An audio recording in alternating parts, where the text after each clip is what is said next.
Assalamualaikum warahmatullahi wabarakatuh. Pada kesempatan di siang hari ini, kami bertiga, calon guru penggerak Angkatan 5 dari Kota Yogyakarta akan melakukan demonstrasi kontekstual praktek coaching. Pada kesempatan ini, saya, Ibu Ngadinem, berperan sebagai pengamat atau observer. Yang berperan sebagai coach adalah Ibu Dwi Purwanti dan yang berperan sebagai coachee Ibu Santi Marlina.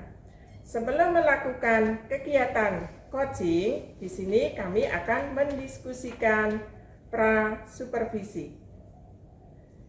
Sebelum melakukan praktek coaching, hal yang harus kita diskusikan adalah tentang rubrik penilaian percakapan coaching.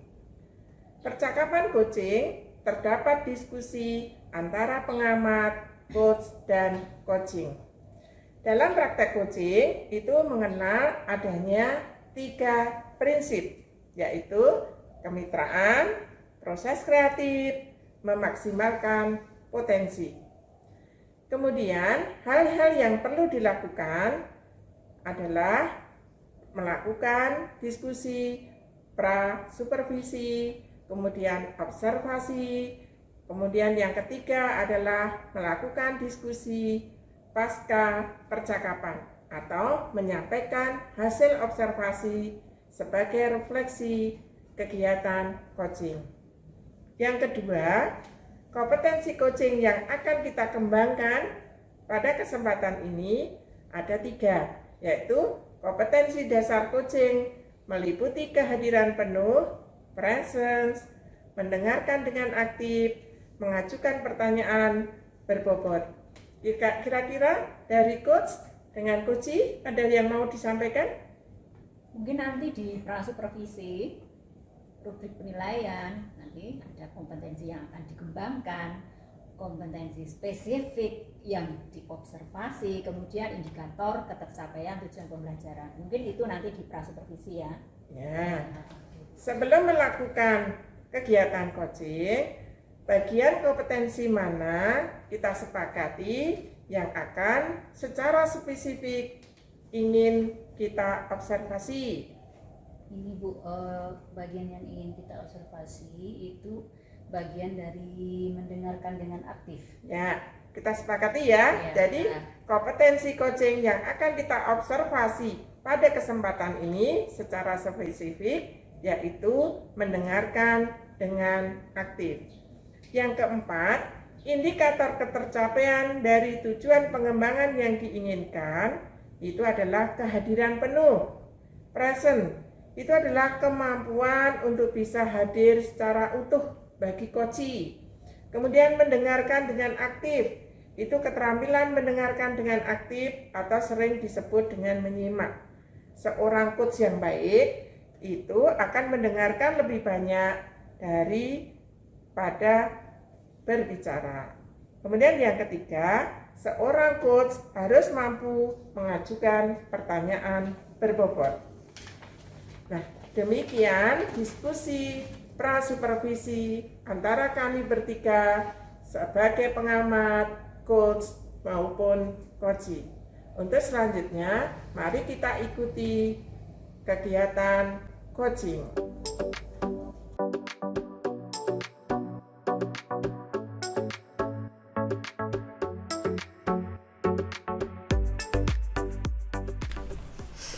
Bu Dwi, boleh nggak saya meminta waktunya? Saya ingin bercerita tentang apa yang sering saya alami akhir-akhir ini di kelas, Bu. Baik Bu Santi, apa yang ingin Bu Santi ceritakan kepada saya?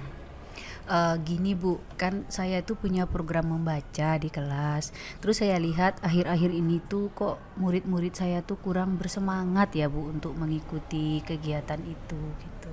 Oh gitu. Jadi menurut Bu Santi, itu apa yang Ibu harapkan dari obrolan kita kali ini? Yang saya harapkan itu saya ingin ada solusi Bu dari permasalahan yang saya alami ini. Oh oke. menurut Bu Santi, hal apa saja yang membuat murid-murid Bu Santi itu kurang antusias dalam pembelajaran? Kalau saya ingat kembali itu yang menyebabkan murid saya itu kurang antusias, kayaknya pembelajaran saya itu mungkin terlalu monoton ya Bu ya. Jadi kurang asik. Saya itu hanya menyediakan buku-buku yang ada di perpustakaan kelas, terus anak-anak saya suruh baca, terus nanti saya panggil satu-satu untuk membaca di depan saya. Oh, begitu ya Bu Santi ya. Nah, kira-kira apa saja yang dapat membuat murid Ibu itu antusias dalam pembelajaran Ibu?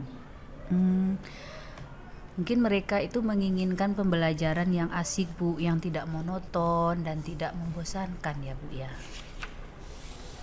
Betul sekali. Saya sependapat dengan Bu Santi. Iya. Lalu menurut pendapat Bu Santi, apa saja yang membuat murid-murid itu asik mengikuti pembelajaran? Mungkin kegiatan pembelajarannya itu harus berpusat pada murid kali ya Bu ya, yang membuat murid itu aktif. Kemudian mungkin saya juga harus menyelingi dengan adanya ice breaking atau game supaya pembelajaran membaca itu lebih menarik ya Bu ya. Iya, betul sekali. Kalau boleh tahu, selama ini Ibu menggunakan sumber belajar seperti apa? Saya biasanya cuma menggunakan buku teks Bu, buku yang ada di perpustakaan kelas. Oh gitu. Sebenarnya sudah bagus ya. Tetapi apakah ada sumber lain, sumber belajar lain selain itu? Saya pikir ada ya Bu ya. Kenapa saya nggak menggunakan video, atau saya nyetelkan mereka YouTube, atau saya bikin PPT atau bikin kartu-kartu baca Bu. Nah, betul sekali. Iya, ya. Apabila Bu Santi nanti menggunakan lebih banyak sumber belajar yang menarik tentunya, pasti anak-anak akan lebih antusias dalam belajar membaca tersebut.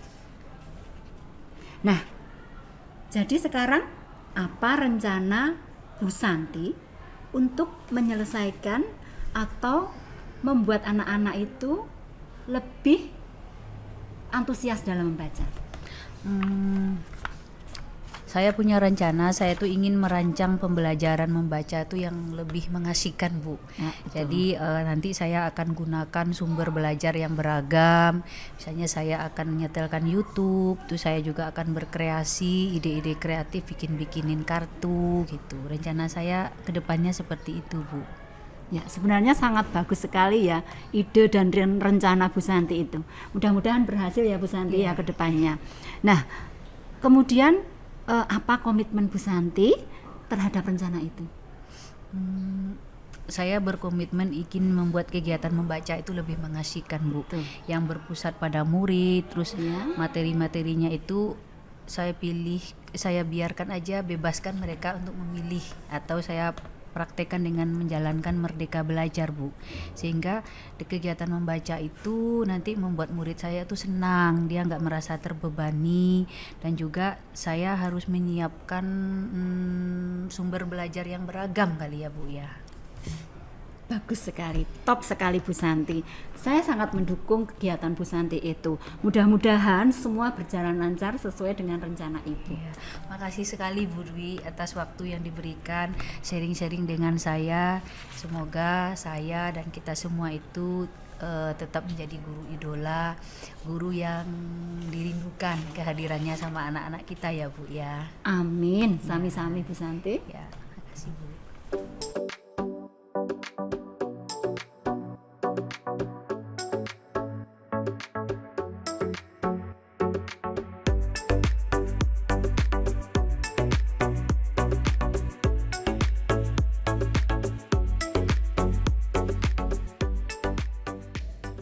Setelah coaching dilakukan, saya akan melakukan suatu refleksi pasca percakapan.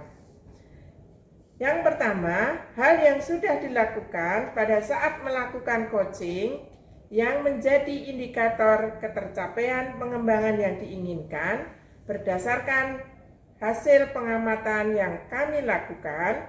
Yang pertama, telah tampak adanya kehadiran penuh atau present yang dilakukan oleh coach. Di sini kegiatan mendengarkan dengan aktif, coach telah mendengarkan dengan aktif, menyimak, coach mendengarkan lebih banyak dan lebih sedikit berbicara. Percakapan coaching fokus dan pusat komunikasi pada diri coach. Dalam hal ini, coach mengesampingkan agenda pribadi atau apa yang ada di pikirannya, termasuk penilaian terhadap coach. Kemudian yang ketiga, kompetensi mengajukan pertanyaan berbobot. Coach mampu mengajukan pertanyaan dengan pertanyaan berbobot yang mampu menggugah dan menggali ide dari coach. Kemudian yang kedua, catatan hasil observasi yang kami lakukan. Yang pertama, percakapan coaching sudah menggunakan alur cerita, mendengarkan aktif, mengajukan pertanyaan berbobot. Intonasi antara coach dan kunci masih harus diluaskan lagi dengan penjiwaan. Kemudian yang ketiga, coach lebih banyak mendengar. Yang ketiga, kompetensi yang ingin dikembangkan berdasarkan hasil observasi yang kami lakukan antara lain: 1. Kehadiran penuh atau present, kemampuan untuk bisa hadir secara utuh bagi coach. Kemudian untuk kami bertiga, kami sering berlatih melakukan coaching sesama teman sejawat dari permasalahan yang sederhana. Demikian hasil pengamatan praktek coaching yang kami lakukan. Wabillahi taufiq wal hidayah. Wassalamualaikum warahmatullahi wabarakatuh.